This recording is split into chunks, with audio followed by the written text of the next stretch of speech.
Hi, Randy Hennen with Midwest Meetings, standing here with Corbin Ball, certified meeting professional, certified speaking professional. We're at the Wisconsin Tourism Conference.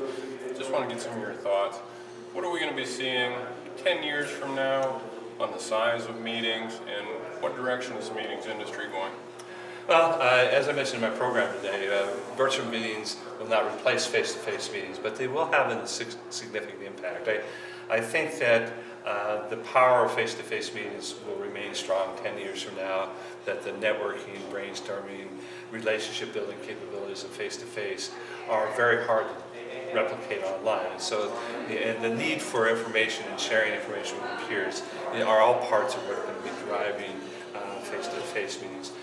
That being said, I think that there are parts I believe that inefficient meetings, if you're driving across state to attend a 1-hour business meeting or flying across the country, then those things can oftentimes be replaced, and as we'll see that increasingly happen. Are you talking more of the smaller meetings might get cut down if they're and cut out the transportation issues, but the larger ones maybe will still remain strong, or?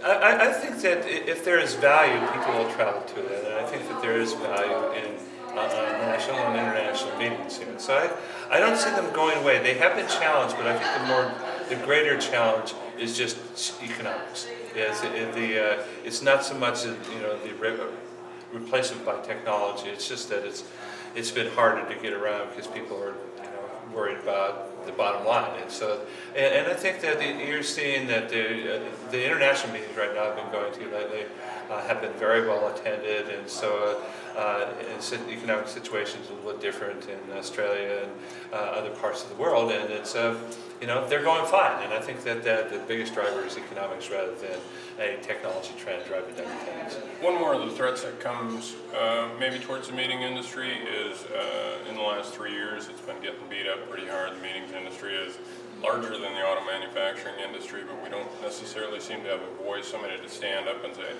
no, this is a viable industry. What should this industry be doing as far as being maybe more of an advocate? Should there be one group of people, or should we be looking at an association group, or is it up to each individual member of this industry to speak out? Well, I think definitely we are suffering from a bad image. It's been called the invisible industry because we're a subset of many, and the total economic impact is not oftentimes recognized. When the news media talked about the $14 muffins, when it was actually $14 continental breakfast, it's not. We need a stronger advocacy with that. I was involved a decade ago with the Meetings Industry Legislative Action Day for 4 years. I was on or chaired the NPI Government Affairs Committee, which directed that, and we got up to more than 500 people attending Washington, D.C. and doing grassroots lobbying. I would like to see some of the associations come together and reinstitute something like that. We were making progress then, we're increasing visibility, and it's just, sorry to see that fall away due to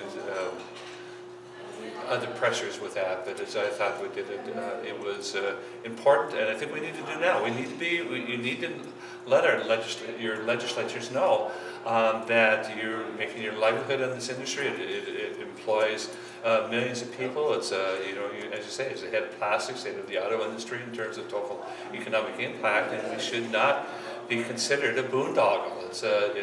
We are doing very valuable education. Meeting planners, and I'm going to switch over to trends here a little bit in technology. Should each meeting have an app, or is there a certain size that you feel, well, if it's more than 2 days and more than 200 people, you should actually put together an app for it, but if it's a smaller one, don't worry about it. Is there a limit on that? I don't think so. I mean, I think that the trends that I see regarding mobile apps for events is that the price is coming down for them. Many of them are becoming free or through advertising. There are a lot of ways that's happening, that it's not going to be a big cost or a big time concern. I believe in 2 years' time that if you go to an event of pretty much any size, people say, well, you don't have an app for that? Why not? Why don't you have the program online here so we don't have to print out the stuff that goes out of date as soon as you print it? Why not do these different things? It allows the network, allows us to tweet or to use the social media tools as it integrates with the program. There's just lots of ways. For larger meetings, they're especially helpful for, will be for navigating through exhibit halls and through large venues and so forth. And there are lots of other areas, but even for small events, it can be very helpful. That's fantastic. Thank you. I sure appreciate it.